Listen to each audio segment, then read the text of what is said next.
In the frozen heart of Siberia, beneath layers of permafrost that have guarded their secrets for over 2 millennia, lie the tattooed dead. Their skin tells stories written in carbon and ash, etched with bone needles in rituals that bound flesh to spirit, life to death, and mortal flesh to eternal cosmos. These are the Pazyryk, nomadic warriors who transformed pain into prayer, whose bodies became canvases for spiritual contracts written in ink made from the ashes of their ancestors. Welcome to the Journals of History.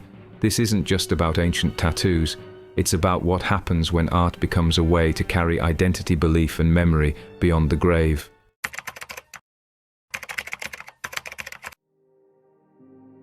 High in the Altai Mountains, where the borders of Russia, Mongolia, Kazakhstan, and China converge in a landscape of brutal beauty, the Pazyryk people carved out an existence between the 6th and 3rd centuries BCE. This was no gentle pasture land. It was a realm where winter temperatures could drop to -40 degrees Celsius, where survival itself was an act of defiance against an unforgiving cosmos. But who exactly were the Pazyryk? The Pazyryk culture represents a branch of the broader Saka people, the Central Asian Scythians who dominated the steppes from the Black Sea to Mongolia during the Iron Age. These were horse-riding pastoral nomads who may have accumulated great wealth through horse trading with merchants in Persia, India, and China. Far from being isolated barbarians, they were part of a vast network of related peoples who shared similar languages, customs, and most importantly, a sophisticated understanding of death and spiritual transformation. The Pazyryk were distinguished from their Western Scythian cousins not by fundamental cultural differences, but by their unique adaptation to the extreme conditions of the Altai Mountains. While the Scythians of the Black Sea region left behind gold artifacts and elaborate metalwork, the Pazyryk developed preservation techniques that would inadvertently create the most complete record of ancient nomadic life ever discovered.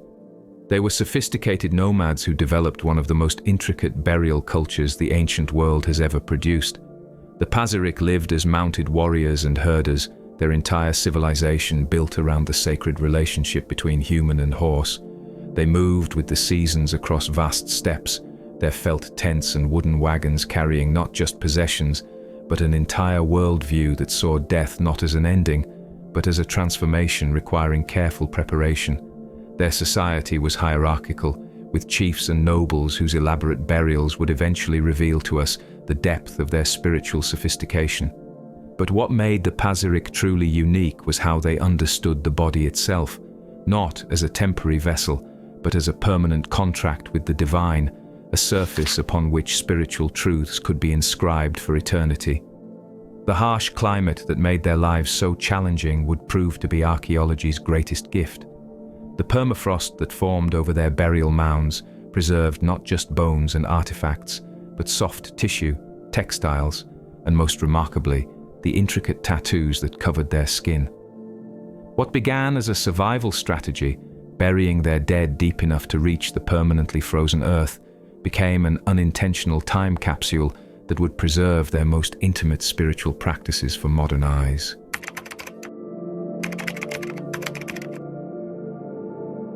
The story of how we came to know the Pazyryk begins with Soviet archaeologist Sergei Rudenko, whose expeditions to the Altai Mountains in the 1940s would fundamentally change our understanding of ancient nomadic cultures. Rudenko's most striking discovery in 1947 was the body of a tattooed Pazyryk chief in Burial Mound 2, a thick-set, powerfully built man, 176 centimeters tall, who had died when he was between 55 and 60. This was no ordinary archaeological find. When Rudenko's team broke through the layers of ice and stone that had sealed the kurgan, the traditional burial mound of the steppes, they found themselves face to face with a man whose skin told stories in ink that had survived longer than most empires. But the chief was not alone in death. Around him lay the bodies of horses, their bridles still gleaming with gold ornaments, their saddles decorated with felt appliques depicting mythical creatures. This was a funeral procession frozen in time, a snapshot of a burial ritual so elaborate it spoke to beliefs about death that were far more complex than simple ancestor worship.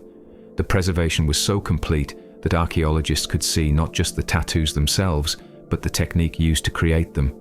No instruments specifically designed for tattooing were found, but the Pazyryks had extremely fine needles with which they did miniature embroidery, and these were probably used for tattooing. These same delicate tools that created intricate textile work were also used to pierce skin and embed spiritual symbols into flesh. The discoveries continued throughout the 20th century, each kurgan revealing new aspects of Pazyryk burial culture.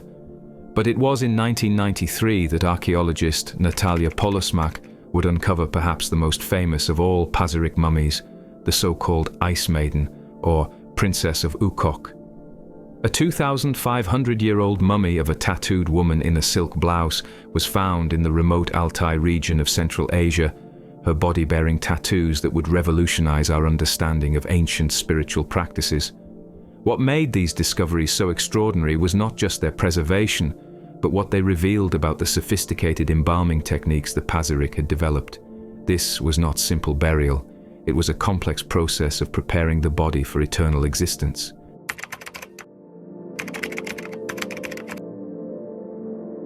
To understand Pazyryk tattoos, we must first abandon our modern conception of body art as personal expression or aesthetic choice. For the Pazyryk, tattoos were spiritual architecture, carefully planned constructions that mapped the divine cosmos onto human flesh. They were contracts written in carbon and ash, binding the living person to spiritual forces that would guide and protect them in both this world and the next. The mummies discovered in the kurgans featured detailed tattoos depicting animals like deer, rams, and mythical creatures such as griffins. Experts believe these designs signified social status, spiritual protection, or personal identity. But the animals chosen were not random. They represented a sophisticated understanding of spiritual ecology, where each creature embodied specific powers and protections. The chief discovered by Rudenko bore an interlocking series of designs that covered his arms, back, and legs. Many of the designs on the chief's body represented great beasts, including a donkey, a mountain ram, 2 deer with long antlers, an unidentified carnivore on the right arm. Each animal was rendered not in realistic detail, but in the stylized forms that characterized Scythian and Pazyryk art, flowing, dynamic representations that seemed to capture not just the appearance of these creatures, but their essential spiritual power. The deer, in particular, held special significance. With their elaborate antlers branching like trees, they represented the connection between earth and sky, the mortal and the divine. The antlers themselves were often depicted as flowering branches or mystical trees, suggesting that these animals were seen as bridges between worlds, exactly the kind of spiritual guide one would want permanently inscribed on their body for the journey through death. But perhaps the most intriguing aspect of Pazyryk tattoos was how they were created. Her tattoos were created using soot or charcoal, applied with primitive needles. Evidence from other excavations indicates that the tattoos would have most probably been applied using bone needles and pigments derived from ash and animal fat. This was not simply a matter of available materials, it was a conscious choice that connected the living body to the realm of the dead. Ash, the product of fire's transformation of matter, carried deep spiritual significance. In many shamanic traditions, ash represents the boundary between destruction and creation, the residue of transformation that contains the essence of what was consumed by flame. To ink one's skin with ash was to carry the transformed essence of the dead within the living body. The process itself would have been ritualistic, perhaps conducted by shamanic practitioners who understood not just the technical aspects of tattooing, but its spiritual implications. Each needle prick was a small sacrifice, each drop of blood an offering, each line of ink a prayer made permanent. The pain was not an unfortunate side effect, it was an essential component of the ritual, a way of proving one's commitment to the spiritual contract being inscribed.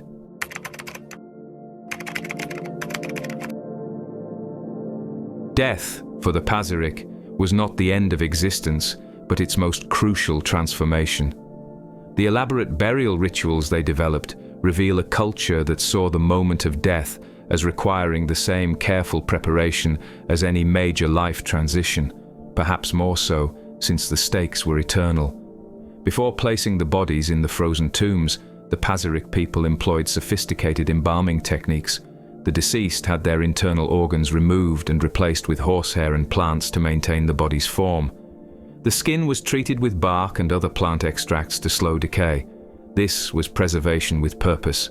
The body needed to remain intact not for sentimental reasons, but because it would continue to house the spirit in its afterlife journey. The embalming process itself reveals sophisticated understanding of both practical preservation and spiritual symbolism. The removal of internal organs and their replacement with horsehair and aromatic plants served multiple purposes. Practically, it prevented decay from within, allowing the permafrost to complete the preservation process. Symbolically, it purified the body, removing the sources of earthly corruption and replacing them with materials that held spiritual significance. Horsehair was particularly meaningful, as horses were not just practical companions, but spiritual guides in Pazyryk culture. To fill the body cavity with horsehair was to ensure that the deceased would be accompanied by horse spirit energy in their afterlife journey. The aromatic plants used, likely including herbs with preservative and spiritual properties, created a kind of internal sacred space within the body itself.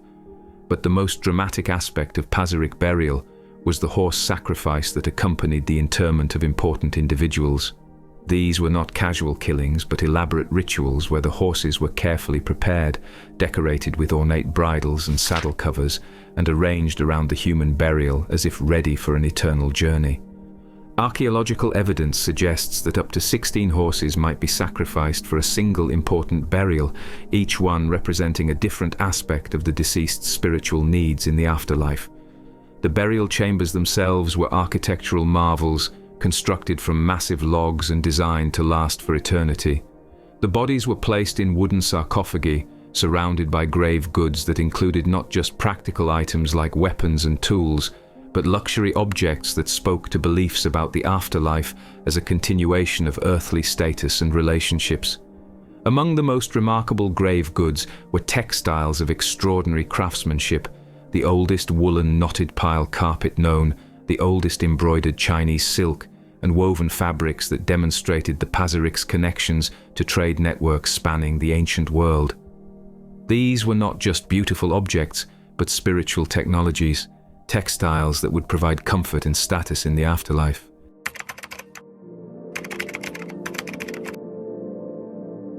To truly understand Pazyryk tattoos, we must enter their shamanic worldview, a complex spiritual system that saw the universe as composed of multiple interconnected layers, all accessible to those with the proper knowledge and spiritual preparation.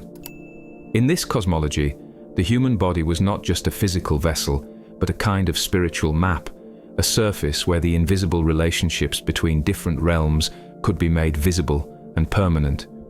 Shamanism, as practiced by the Pazyryk and related cultures, was fundamentally about transformation and communication between worlds. Shamans were individuals who could travel spiritually between the upper world of sky spirits, the middle world of everyday existence, and the lower world of ancestors and earth spirits. But they were not the only ones who needed to navigate these spiritual territories. Death required everyone to make this journey, and tattoos served as a kind of spiritual passport, identifying the bearer to the spirits they would encounter.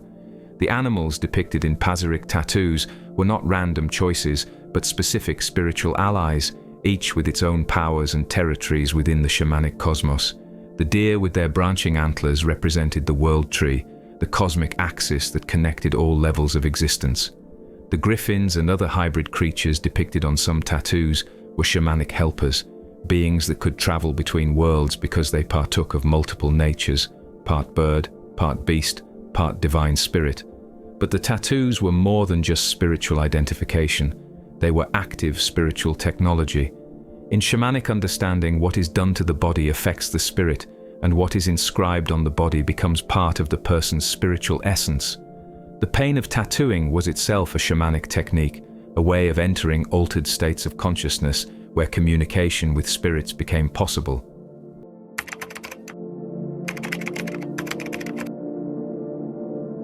The Pazyryk understanding of sacred marking extended far beyond human skin. Their burial mounds themselves were massive symbols carved into the earth, artificial mountains that served as permanent markers of sacred space and spiritual transformation. These kurgans were not simply graves, but sacred architecture, designed to communicate with both spirits and future generations about the cosmic significance of the individuals buried within. The construction of a kurgan was itself a community ritual, requiring the coordinated effort of many people to move the massive stones and construct the elaborate log chambers that would house the dead. The mounds were built in specific locations, often on elevated ground that provided commanding views of the surrounding landscape, positioning the dead as eternal guardians of their territory. But the kurgans were also part of larger sacred landscapes that included petroglyphs, images carved directly into living rock that depicted the same animal spirits found in Pazyryk tattoos. These rock carvings created a kind of permanent outdoor temple, where the same spiritual symbols that individuals carried on their skin were inscribed on the earth itself. The relationship between tattooed skin, burial mounds, and rock carvings reveals the Pazyryk conception of spiritual marking as something that operated at multiple scales. The individual human body was one canvas for spiritual inscription, but so was the human community, and so was the earth itself. The same symbols that protected an individual in death also protected the tribe's territory and connected the entire landscape to the spiritual powers that governed existence. This multi-layered approach to sacred marking suggests that the Pazyryk saw spiritual reality as something that needed to be actively maintained through constant inscription and re-inscription. It was not enough to simply believe in spiritual powers. Those powers needed to be made visible and permanent through symbols carved into skin, earth, and stone. The tattoo needles that marked human flesh were part of the same spiritual technology that created the stone tools used to carve petroglyphs and the wooden implements used to construct burial mounds.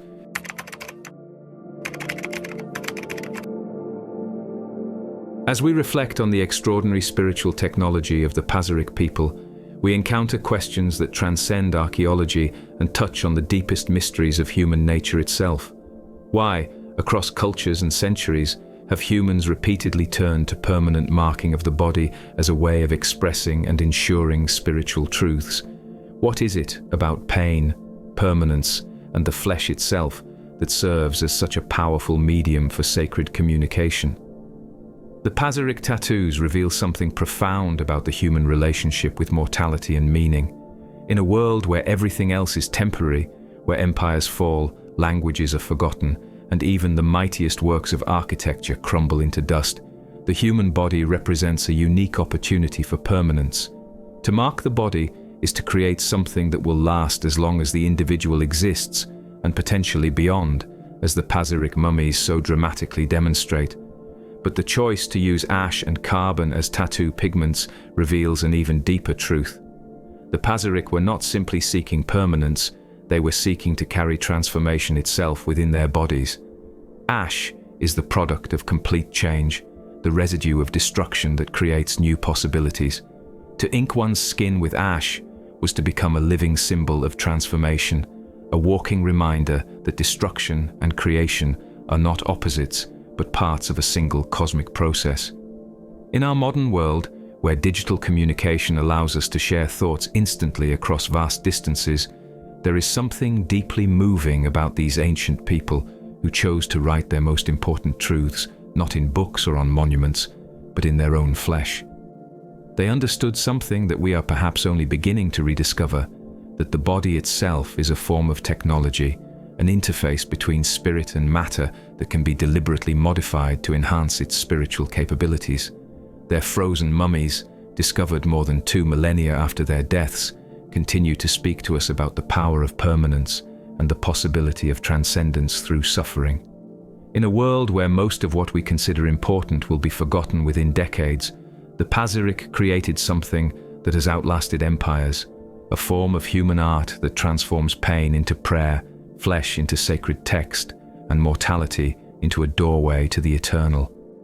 Perhaps this is the deepest lesson the Pazyryk offer us, that transcendence is not about escaping the body, but about transforming it, not about avoiding pain, but about giving it sacred meaning, not about defeating death, but about preparing for it with such care and intention that it becomes not an ending, but a transformation. In their tattooed skin, preserved beneath Siberian ice, we see reflected our own deepest hopes for permanence, meaning, and the possibility that what we inscribe with sufficient love and pain might truly last forever.